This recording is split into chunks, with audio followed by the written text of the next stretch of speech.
PowerPoint that we have prepared for today. And I'm going to unmute our fellow panelist, Lewis Bossing, so that he can go ahead and introduce himself.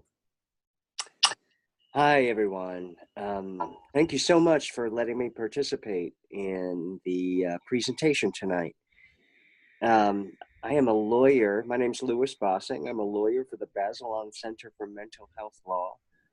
The Bazelon Center has been working for over 45 years on behalf of children and families, children with disabilities and their families, and among other things, to ensure that when children become students, they can enjoy equal educational opportunities and receive a free and appropriate public education as required by the law.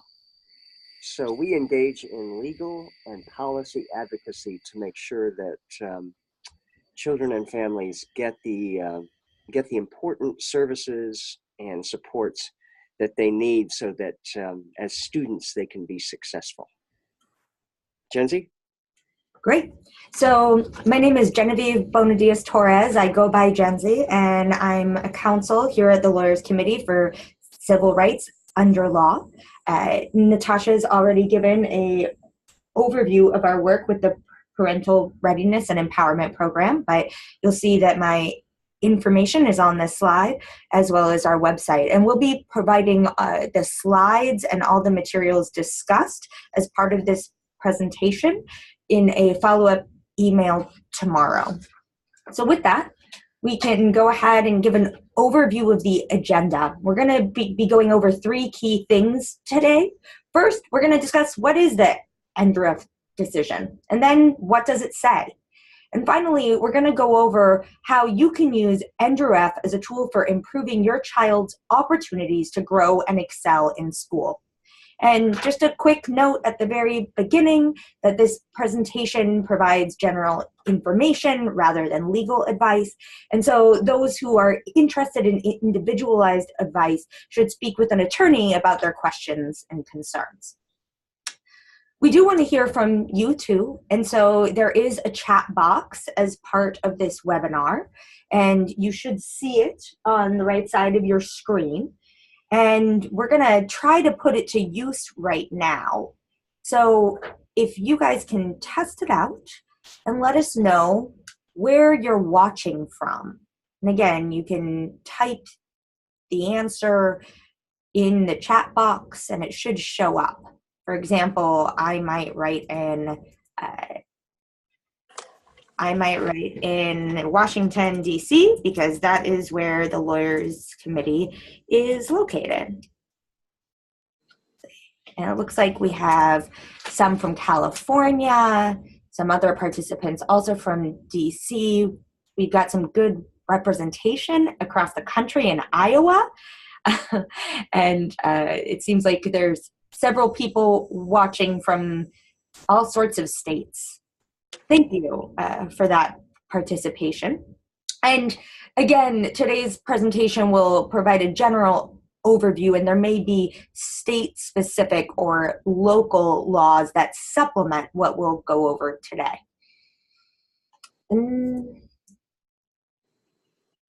Let's do a quick poll, since you guys are so great at that response box.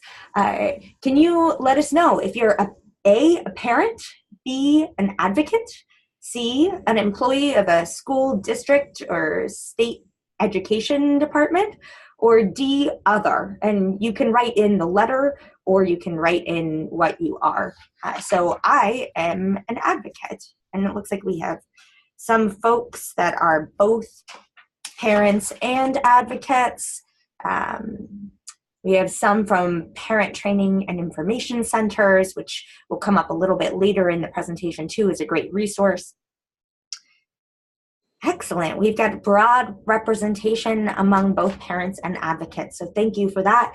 And then the last question that we have to ensure that we can try to be the most helpful as we can in this webinar is, how familiar are you with the Endrew decision? You've never heard of it. B, you've heard or seen it mentioned once or twice. C, I've discussed it but want to learn more. Or D, I'm very familiar with it. And you can do in between B and C too. Um, right. So we've got some familiarity across the board. It looks like everybody has heard of it or heard it talked about, but some people want to learn more. We do have some participants who haven't really talked about it, so we're going to make sure that we also provide the basics today. And I feel very privileged because when I started to develop this webinar, I was probably in the C category that I have discussed it, but I wanted to learn more. And I feel privileged to be co-presenting with Lewis, who has been doing a lot of work around these issues at the Bazelon Center. And he's going to talk about some of the takeaways that they've developed from this very important case.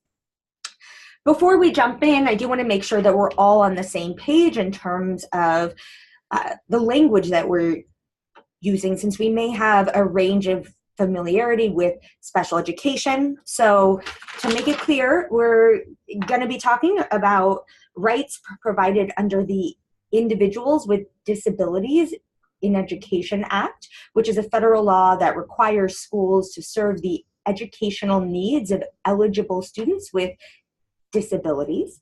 And it has two primary purposes. The first is to provide a free and appropriate public education or FAPE to children with disabilities. And then the second one, which we always want to emphasize at PrEP, is to give parents a voice in their child's education. Now, it's helpful, of course, to further unpack what that first primary purpose is, FAPE. A student with a qualifying disability receives free specialized instruction and related aids based on the child's unique needs as required for them to progress within the curriculum. And we'll dive a little bit deeper into what that means and what Endrew says that means in practice. And in terms of their services, supports, and how they are receiving FAPE, that should all be outlined with detail in the Individualized Education Program, or IEP, which is a legal document that spells out a child's educational goals, the services and supports that the school will provide, as well as all the details surrounding that. And there's lots of specific requirements in terms of what has to be included. That's not the focus of this particular webinar, but we want parents to know that. And then finally, an important term is the least restrictive environment, which is a general rule that a child must be educated with their non-disabled peers in the general education classroom to the greatest extent possible. And when making that determination, the district should consider whether or not the child can remain within the general classroom with supplementary aids and supports. And they should only be removed if an appropriate education cannot be provided, even with those aids and supports. The district also has an obligation to provide a continuum of placements. So we've got some vocabulary out on the table, and now let's start to dive in to the real focus of today's webinar, which is what is the Endrew decision? And for that, I am going to hand it over to Lewis. Thank you. So I'm glad to hear that some of you have heard about the Endrew decision, but I understand that there are people who are joining the webinar who may not have heard about it. I can tell all of you that if you have students with disabilities, if you are the parent or the guardian of a student with a disability who is currently in public school, your school should have heard about the Endrew decision by now, because it is a United States Supreme Court case from last year that really should make a change in what schools should be doing to support students with disabilities in the classroom. The Supreme Court, and we'll talk about the facts of the case in a minute, But one thing I want you to remember is that the Supreme Court said that the standard for for what a school should be doing to educate a student with a disability should be markedly more demanding than what schools across the country have been held to do before the Endrew case. Markedly more demanding means we think that schools should be expected to do more than they may have been doing.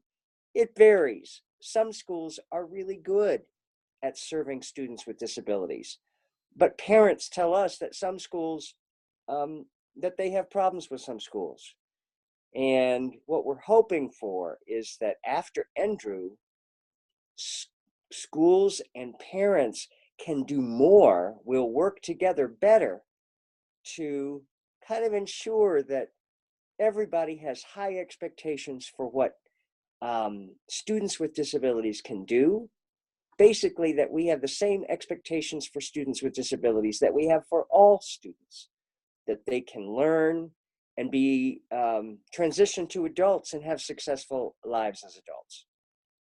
So let's move to the next slide, and I'll tell you a little bit about the facts of this case. Endrew F. actually goes by the name Drew. Drew is still in school. He's in high school now. He is a student in Colorado who has been diagnosed with autism, and he's also been diagnosed with attention deficit hyperactivity disorder, which some of you may have heard of as ADHD. Had some trouble paying attention in school sometimes. He started in his public school as a pre-K student, and he was identified as a student with a disability who needed an IEP. And so those of you who are on the webinar who may know students who have IEPs, or your children may have IEPs, you know that every year you're supposed to go meet with the school to try to work through what the school's plan for your child or for the student is going to be for the next year. And so Endrew, or Drew, and his parents had this experience every year in their public school in Colorado. He starts in preschool, pre-K, kindergarten, first grade, second grade, third grade. By fourth grade, it was pretty clear, at least to Drew's parents, that things were not going as well as they wanted it to go. He wasn't really making academic progress. And in fact, those of you who know students with IEPs know that students with disabilities with IEPs are supposed to have annual goals. Drew's goals, he wasn't meeting his goals. And so the school kept kind of putting the same goals in the IEP every year, which is something that kind of made Drew's parents think meant he wasn't making progress, or that he wasn't making the progress that they thought he should make. He also was, although his teacher said he was a sweet kid, they also said, he's got some behavior issues. He tends to jump out of his seat and walk around the classroom. So these were issues that were holding him back, or that's what his parents thought. And they became, and this happens, I know, to parents all over the country, they kind of started to lose confidence that their school was able to support their kid. They were afraid that the school that they were in was not supporting Drew in making progress. I think the straw that broke the camel's back was that they raised these concerns with the school. And the school people, I think certainly were trying to do the right thing, but I think they just didn't know what to do for Drew. And so the IEPs that they proposed always looked kind of the same. And finally, Drew's parents had just had enough. And, these are precious years. We want our kids to be successful so that they can learn and go on to be adults. So they took him out of his public school and enrolled him in private school. In private school, the staff at the school developed a behavior intervention plan for Drew, which is something that schools can provide where a student is engaging in behaviors that are holding the student back from being successful. The private school kind of redid Drew's IEP and changed his goals. And with the behavior plan in place, so that the staff and his teachers had a plan for responding to Drew's behavior, Drew started to really be successful in school. His behavior, he had better self-regulation of his behavior. He was making academic progress. And then, so I don't know if some of you on the webinar have been in this position. The parents were fronting the money for all this. They were paying the private school tuition.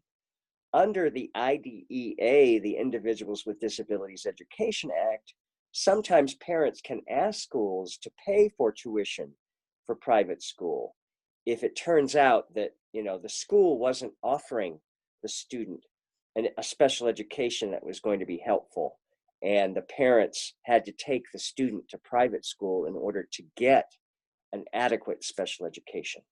So the parents asked their public school to pay for reimbursement for Drew's private school tuition. If we look at the next slide, the story continues. The school didn't want to pay the private school tuition because they said that they had provided Drew with an IEP, with an individualized education program that would allow him to make some progress.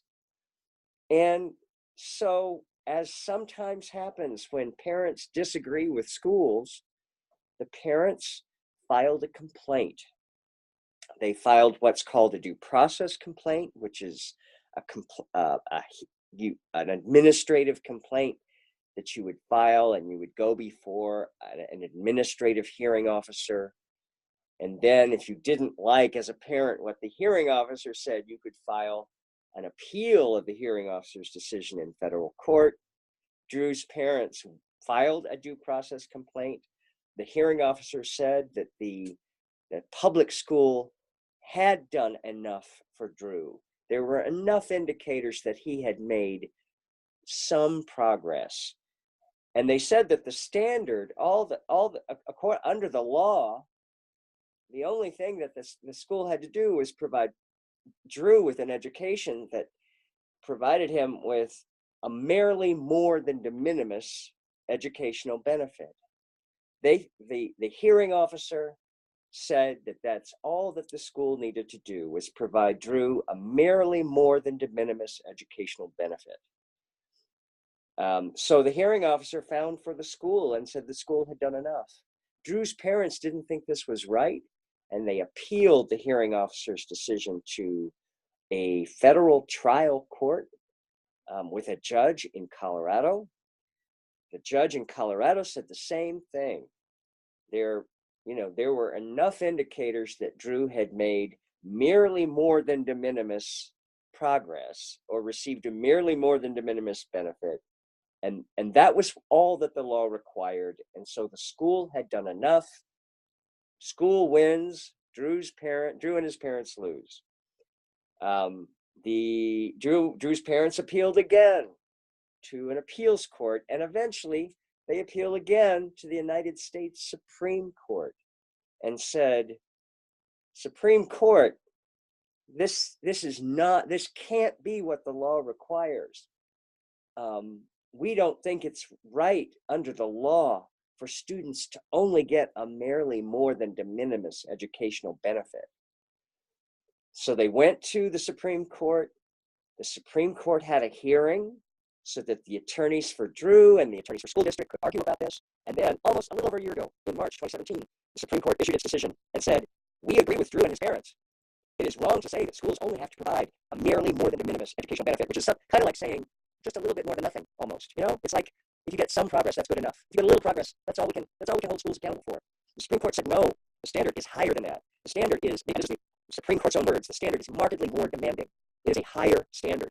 It is a more demanding standard. We're going to expect schools to do more than provide just some or a little educational benefit.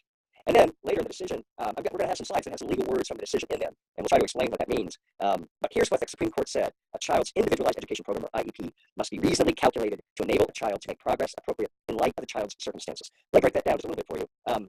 What does it mean that the IEP is reasonably calculated? That means that, we're not going to hold the school to like the gold standard of perfection here, but the school needs to take all the information that they have about the student, including what the parents tell them about the student's strengths and preferences in life and interests in school and life and what they see as the child's needs. They're going to take all the information they have from testing and try to come up with a plan that is going to enable a student with a disability to make progress. That's so key.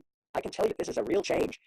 Before Endrew F., the courts who were deciding disputes about special education and whether a kid was getting paid never really talked about whether the kid was making progress. And the Supreme Court said it's important that we build our IEPs so that students will really make progress.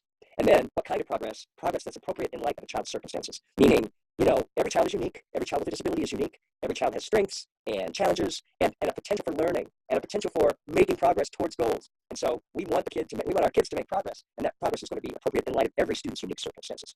There's some other words in the decision that kind of give us some hints as to what we're talking about here and the kinds of words that I hope you are using with schools when you talk with them about your child's education. What is it that you want for your child from an education? And the Supreme Court said, for special education, we want schools to do more. We are going to hold schools to a markedly more demanding standard. What do we want from the education? It has to be appropriately ambitious, appropriately for each child's unique circumstances, but ambitious because we want ambitious goals for our kids, so our kids can learn as much as they possibly can learn and have every chance that they have for success in adult life. Every child should have a chance to meet challenging objectives, said the court. That means we're not, just achieving some learning or a little bit of learning. That's not enough anymore. We want children to have the chance to meet ambitious goals and meet challenging objectives because we know that that's what sets them up to be successful in school and be successful in life. So I really do think we're talking about having much higher expectations for what students with disabilities can do and higher expectations for what schools should be teaching them. Here's another slide about the potential for growth. Every child has potential, and we want to make sure when we're talking about the progress that we want students to make and that we want IEPs to help them make, that we're talking about progress that keeps up with and allows the child to meet their potential for growth. Let's see on the next slide. The Supreme Court talked about different kinds of students with disabilities or different categories of students with disabilities. As Jency said earlier, there is a preference in the IDEA, the Federal Special Education Law, for students to be educated in regular classrooms to the greatest extent appropriate. And for those students who are being educated in regular classrooms with their classmates who don't have disabilities, the Supreme Court said that special education must be reasonably calculated to allow those students to meet the same academic standards that their classmates without disabilities are expected to meet. That means they go through the same kinds of testing and have the same system of grading so that they are, meeting proficiency on their state academic assessments and advancing from grade to grade. We want students who are being, and this is most students, by the way, the Supreme Court said, for most students who are being educated in regular classrooms with their classmates without disabilities, we should have the same expectations for achieving academic proficiency and advancing from grade to grade that we have for all the students in the classroom. The Supreme Court then talked about a much smaller group of students who may not be able to be in the same curriculum or in the same classroom with their classmates without disabilities. And this is generally what we're talking about here is the small group of students who have significant cognitive disabilities. Sometimes we say developmental disabilities, sometimes we say intellectual disabilities. It ends up being about 10% of students with disabilities or 1% of all students. And we may not have the same expectations about academic proficiency and advancing grade to grade that we would have for students without disabilities. But the Supreme Court was very clear that these students should also have the chance to meet challenging objectives and ambitious goals. For these kids too, we want education to be able to give them the grounding and provide them with the abilities to be involved in post-secondary education, in colleges and universities, to be able to work, to be able to live independently. We want special education for all students to help them make progress towards ambitious goals and challenging objectives. Now, moving to the next slide, there are a lot of students out there that we see in our work at the Bazelon Center who are very capable of working at grade level with their classmates who don't have disabilities, but they've fallen behind. Maybe it's like in Drew's case where they had behaviors that got in the way of their learning, and so they end up being sent out of the classroom. Maybe they're sent home. Maybe they've been suspended for behavior. Whatever it is, they end up losing class time and then not getting a chance to get as much education as everybody else does. Or maybe they just haven't been engaged in learning and they've struggled and they've been retained. Maybe they've been held back. For these students, special education must be reasonably calculated to help them catch up. This is something the Department of Education has said, that for students who have fallen behind but could be working at grade level with their same age, same grade classmates, special education must be reasonably calculated to help them catch up. This may take months or years. It may be that it can't happen in the course of one school year. But the plan for the student has to be to help the student catch up, and a plan that kind of sets out the course over the months or years of how that's going to happen. Some of these students may need special behavior supports, like in this case, a behavior intervention plan, so that the teachers and the staff and the administrators who work with those students know how to help that student, support that student in good behavior. And and support them in kind of social skills, learning social skills and self-regulation skills so that they can help them be their own kind of masters of their own behavior. The goal always should be a return to the regular classroom. If a student is not in the regular classroom, the goal should be a return to the regular classroom. Next slide. So the Department of Education issued some helpful guidance, which I know we'll make available to you after the webinar, about the kinds of information that should be considered by the IEP team, which includes the parent or the guardian, and sometimes if it's appropriate, the student, him or herself. So we need to look at all these kinds of information to determine what the plan should be for the student. We need to look at what the child's present levels of achievement are, where the kid is now, look at the kid's disabilities and how that might affect how they learn, look at the potential for learning. Could they be learning on grade level if they're not now? Could they be excelling? Could they be learning above grade level if they've got some different kinds of supports? Look at what has been done before and see whether it was effective. Think about what the student's rate of progress should be. How fast can we get the student caught up if the student is falling behind? And definitely, what can parents who are the real experts about their children, who have lived with them longer than anybody else, what can parents tell teachers and administrators about that student's strengths and interests? For example, if we know that a kid is interested in football, maybe teaching that kid to read by giving the kid reading samples about football would make that kid more likely to want to learn to read and to read a lot. So anyway, those are kind of some of the things that IEP teams should take into account. And then one other thing the Supreme Court said that was really important and really is different from what the courts were saying before about special education is that schools, here's the legal language, schools must provide a cogent and responsive explanation. What does that mean? When you're in an IEP meeting, I think schools need to be able to explain to you as parents or guardians and convince you that the program that the school is offering is going to help your child meet the ambitious goals, make progress, make appropriate progress toward those ambitious goals. Sometimes I talk to parents and I get the sense that the schools haven't really explained what's going on, and they haven't given them an explanation that makes sense. And I think that this language from the Endrew decision should mean that schools need to be able to explain what it is that they're doing in language that we can all understand. I mean, many of us, I'm not a teacher, I'm not an educator, I don't know all the ins and outs of the academic testing that students receive, but school staff should be able to tell me if I'm a parent what it is that they're doing for my kid that is going to help my kid make progress towards the goals that we think are ambitious for my kid. Anyway, I just wanted to give you one last slide and then turn it back over to Gen Z.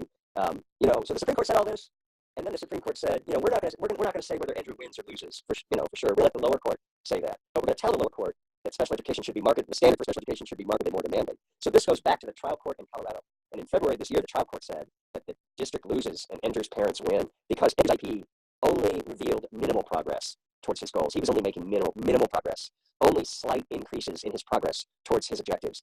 And the schools, as I said, were carrying over the same goals from year to year, or just abandoning those goals if they couldn't help Endrew meet them. The court went out of its way to say it couldn't have been reasonably calculated. This IEP couldn't have been reasonably calculated because it didn't support Drew's behaviors. He had behaviors that were getting at learning, and it didn't look like the school had a plan in place for helping to support his behaviors. So at the end of the day, the Supreme Court agreed with Drew's parents about how we should expect more from special education. And then when it was remanded or sent back to the trial court judge said, I agree, and Endrew should win. So it was a big thing. We all hope that these cases won't go to court and there won't be disputes like that. And so I think what we're all hoping is that parents and schools can work together with this guidance from the Supreme Court in mind so that we can all be on the same page about wanting high expectations and progress towards ambitious goals for our kids. So I think Jenzie's going to talk to you all about some of the ways in which some of the information and tools that parents can use when talking to school officials in IEP meetings. Great. Thank you so much, Louis. That was really a helpful overview of the principles that Endrew clarified and established. So now that we talked about what the court decision said, let's turn to what this means for your child. And the higher bar for services described by Endrew can be a powerful advocacy tool for improving your child's IEP. So what steps can you take? We think there's a great toolkit that's been developed by Amanda Morin, and it's available on understood.org. And we're going to walk you through what this toolkit provides and how you can use it. And there's two helpful documents in particular included in this toolkit. The first document is entitled Endrew Talking Points to Advocate for Your Child, and it contains 8 key talking points that are taken from the Endrew decision, but written in understandable, persuasive language. And as a parent, you can use these talking points to push for including services or goals that can better achieve your child's needs. Under each of the talking points, the document also provides specific quotes from the Endrew decision and the Department of Education documents whenever available. These exact quotes can be helpful to support your point if the district pushes back, and you can explain that your position is supported by the law and the courts. Finally, each talking point contains the explanation behind this persuasive concept in easy to understand language. We'll go over each of the talking points in one way. First, I want to spotlight the second document in the toolkit, which is also highly useful. This one is entitled the Endrew Worksheet for Improving Your Child's IEP, and it's helpful for putting your talking points in practice. It starts with a concern that you might have related to your child's progress in school, and then it's followed by one of the 8 talking points, which can address the concern. The worksheet then provides questions that you can answer in advance of the discussion or meeting to prepare for it. Remember that providing specifics to support your talking points will make you more persuasive in the meeting and make it more likely that you can reach a resolution with the IEP that's the most meaningful for your child. And then finally, there's a sample script that you can use during the meeting to expand upon your point to make it, again, the most persuasive. And it also lists some sample questions that you can provide to the team to try to lead to a solution in a productive manner. Using the worksheet can be very helpful before an IEP discussion or meeting, and here it's helpful to remember your rights around such discussions under the IDEA. And so I'd like to try to include you house again, and if you can share what your understanding is of how often parents can meet with the IEP team to discuss concerns and revisions. Is it once a year? Is it once a quarter? Or is there no limit? You can request a meeting at any time. Again, this isn't a quiz. We're not going to grade you on it, but we would love to get a little bit more participation and get you guys involved. And it looks like we have several people who are going with option C, anytime, and that's correct. We want parents to always remember that they have a right to request a meeting at any time to review your child's progress and to discuss changes to IEP. You also have a right to regular progress reports. These often are done on a quarterly basis, but you can request that they're done more often. You also have a right to regular re-evaluations of your child's disability and educational needs. These are required once every 3 years at minimum, unless you and the IEP team agree otherwise. But again, you can request these more often as a parent. And of course, you have a right to get a free independent educational evaluation or IE when you don't agree with the district's evaluation. So with these rights in mind, we're going to walk through the worksheet and how you might complete it and what it contains. And to make it a little bit more real to life, we're going to walk through a hypo of Ryan. So I'm a parent, and Ryan is my kiddo. Ryan is in the 3rd grade with dyslexia and ADHD. The current IEP requires his classroom teachers to provide him with a glossary, use graphic organizers, and sit close to his teacher. But Ryan has not been making progress in school, and his behavior has been getting worse. Some kids have made fun of Ryan for not knowing the answers to questions in class, and now Ryan is acting out more. He gets super easily, refuses to do assignments. Ryan has also started to become anxious about team projects. And I'm noticing this as a parent, and it's raising several concerns. So I'm going to look at the worksheet and I'm going to see what kind of concerns it addresses. So one of the concerns that helps me prepare for and address with my team is the IEP doesn't seem to have a plan to help my child reach grade level. And the first talking point can be helpful to bring this up with your team. The services and supports in the IEP must help my child meet grade level standards. That's what Endrew F makes clear. To prepare to bring this up with my team, I may want to list the areas where my child is below grade level. So in Ryan's case, I may find that he's below grade level in reading comprehension and reading fluency. I may provide details that he has trouble with basic sight words, and I've noticed that he speaks better than he reads, and I can bring these things up with the team. Why do I believe, the second question is, why do I believe that the IEP won't help my child reach grade level in this area? This might be very straightforward. The services that are currently being provided are not allowing Ryan to progress at a sufficient pace. He's falling more and more behind. And then I have a sample script I can use within the meeting itself. I might say, I understand that the IEP is supposed to help my child achieve grade level standards. However, my child's behind in reading comprehension and fluency. It doesn't seem like the IEP has a plan to help my child catch up. How can we work as an IEP team to help my child achieve a grade level and advance to the next grade? And as this suggested script indicates, it's most helpful to collaborate with the team. See if they have ideas, but also bring in yours. And that's what the worksheet helps you to do. Now again, if I need more support for why I think this is critical and actually required under special education law, I can turn to the talking points and point the IEP team and the district to the specific statements in the Endrew decision that support the fact that the services and the supports have to help my child meet grade level standards. Another concern that I might have is that the IEP seems to offer the same parameters that didn't help my child make progress in the past. And here I might raise the point that the IEP must be reasonably calculated to help my child make progress, and the school has to really believe that it's going to do so. To prepare for this, I may want to list the areas where my child hasn't made progress, and I may want to really compare the different IEPs and consider whether the services and programs in each area have changed. So going back to hypo, I might find again that Ryan hasn't made progress in reading comprehension and fluency. I might also note that he has increased social anxiety and he's having behavioral challenges. And then I might note that the IEPs are quite similar. I've changed. There's a lot of visual supports provided for Ryan, but they aren't incorporating audible supports or assistive technology. And there's nothing about supporting him in socializing more with his classmates and peers. And because of time, I'm not going to go over the sample script, but the worksheet does provide one for me to walk into that meeting ready to go.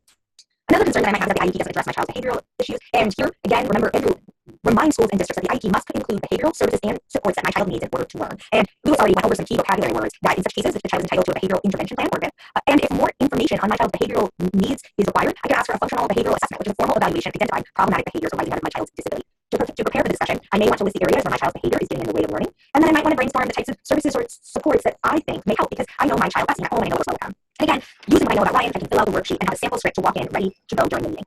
Another concern that this worksheet helps address is that the school hasn't offered compelling explanations for its decisions about services or accommodations. And here, I can bring up that the school must have a compelling explanation for why the services in the IEP will help my child make progress. I might want to list the decisions that the school hasn't fully explained, and then I might want to identify what else I want to know about the decision. And here, as Lewis mentioned, it's really helpful to focus on your child's unique strengths and challenges. So in Ryan's case, I might wonder, why don't the school provide assistive technology for Ryan? Ryan responds well at home to audible directions, but he currently has not provided audiobooks or text-to-speech books. And then I might want to ask them questions. How are the current services based on his unique needs and strengths? And why they chose these services over others? I have a sample script that helps me do just that. Another concern is that the IEP wasn't developed using the appropriate expertise for input. And here, I'll want to remember that as a parent, I help decide whether the IEP has the input it needs to be appropriate for my child. I might want to list parts of the IEP that need more input from experts. And I may also want to brainstorm what experts I think should be consulted. Here, it can be helpful to talk to other people or to my own research. In terms of others to talk to, it can be helpful to speak to other parents or parent training and information centers that support parents. Going through this brainstorm, I may want to focus in on strategies to improve Ryan's fluency, and I think I need more expertise. And based on the individuals that I talk to, I think it would be helpful to bring a reading specialist in, and I cite psychologist. And again, I have a sample script ready to go. Another concern is that the IEP goals aren't ambitious enough for what my child can accomplish. And so here I want to make sure that the district recognizes that the IEP should be ambitious about my child's future and what can be accomplished. I may want to list where I feel like my child's goals are not ambitious enough, and then what goals I would like to see. And so I may focus in on his on-task behavior and be specific about that I'd like to see him on task 90% of the time.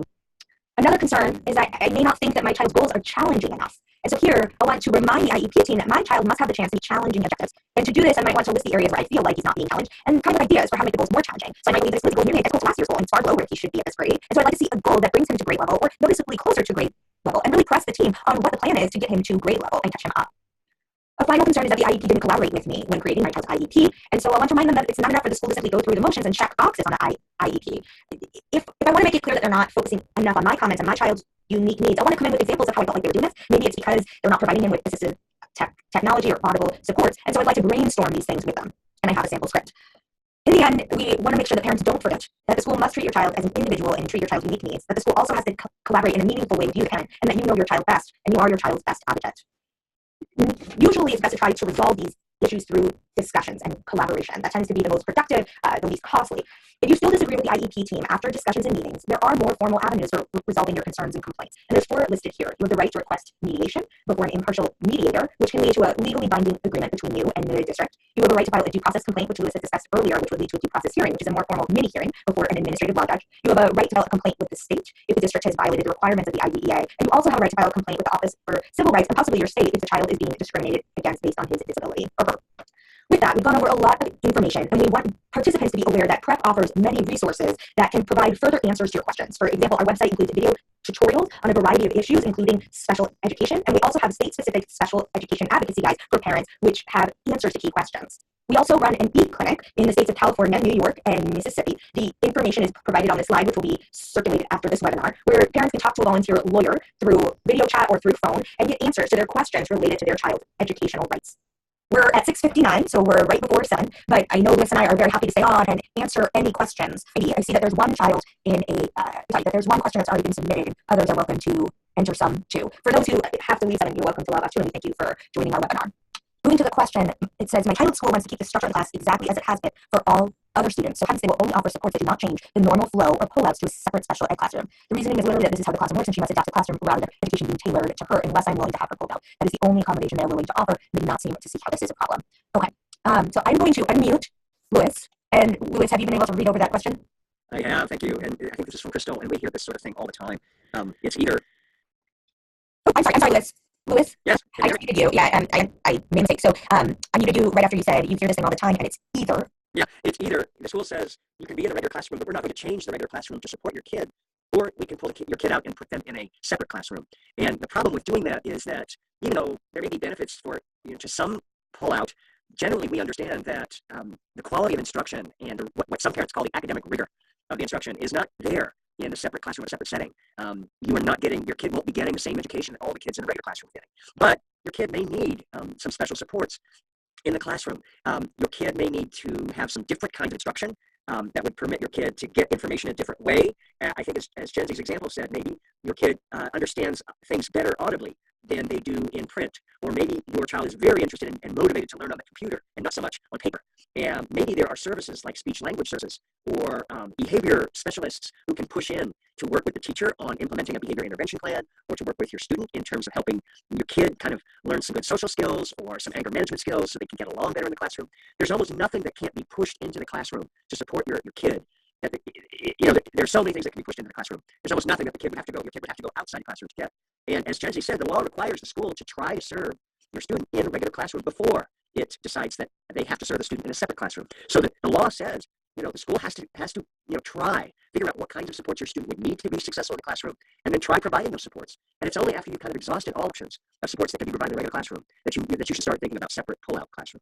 I know that schools can be hard to talk with about that, but we've been telling you about the kinds of things that Endrew requires schools to do and the things that the IDEA requires schools to do.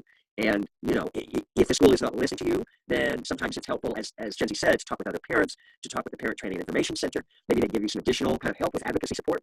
I know sometimes it's a fight, and sometimes you feel like you've been fighting your whole life. But we have to make sure that Endrew means that schools have to do more and do it differently and do it better. So I hope that's helpful. That's great, Liz. And one thing that I'll add is that the specific requirement in the IDEA is that removal only occurs supplementary aids and services are not appropriate or don't allow the child to receive education within the general ed classroom. And it sounds like the district is not considering those things. And as you probably know, I know all the parents are incredible advocates for their kids, but the more we can demand that the district put in writing why they think that there is no possibility for supplementary services and aids, we can create a track record that gets to whether or not they've given a reasonable and cogent explanation. And they should explain which supplementary aids they've considered and why they think that those won't work. And if you think that there are specific ones that will work, I would encourage you to raise them with the team, raise it in writing, and then there's another procedural rule under the IDEA where they have to provide you with it's a PWN, the procedural written notice. Louis, you can correct me. The prior written notice, where they should be explaining why they're refusing to take certain actions to you. And there's a lot of detailed procedural requirements around that. So we've included PrEP's email address, and those things are outlined in our state guides too. You should feel free to send us an email too. We are getting some specific questions, and I do want to reiterate that we are providing general information as part of this webinar rather than specific legal advice. But if you write to us, we can point you towards some helpful resources too. We'll take just Louis, do you have about five more minutes to share any thoughts you have on the multi questions? The first one is how to get a child's school to implement an ABA while he attends school, or she. It was explained to me that an ABA to assist my child while in school is not possible due to legal issues. I'm not sure if you've encountered that before in your work, or if you have any thoughts on that piece. So I'm a little unclear about what happened. When I see the term ABA, I think of applied behavioral analysis, which is a method for supporting the behavior of students who have autism diagnoses like Drew. And some parents find that ABA is a helpful approach to working with the students on behavior and communication skills. I can't tell if you're talking about the school saying it won't do ABA, or maybe it is that you're looking to have, part of ABA is having a behavior analyst come in to work with your child in school. These are supports that should be considered if the IEP team decides that these are the supports that a kid needs in order to meet ambitious goals and make progress on ambitious goals. I have never heard that a school say that they couldn't do ABA for legal reasons. Now, as I think Jency said, for the most part, we've been talking about federal law here.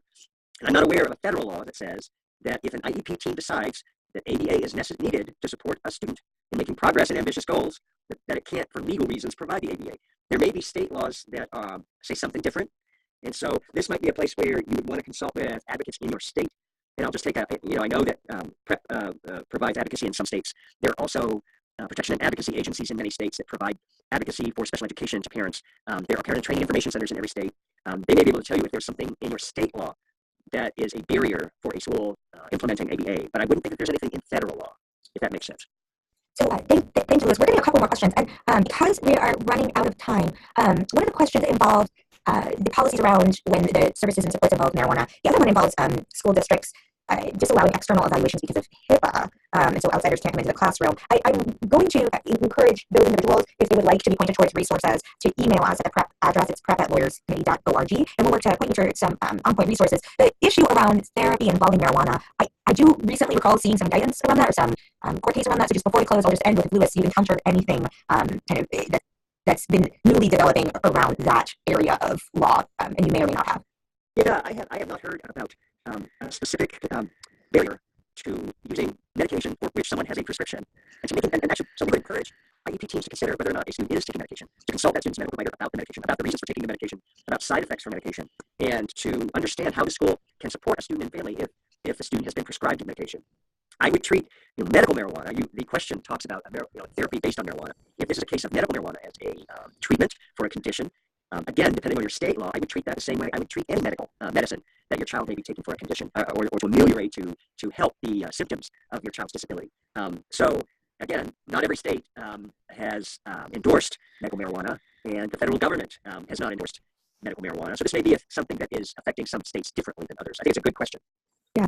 So if there are remaining questions, or individuals would like to know whether we can point them towards additional resources, you're again free to write to us at prep@lawyerscommittee.org. We want to thank Louis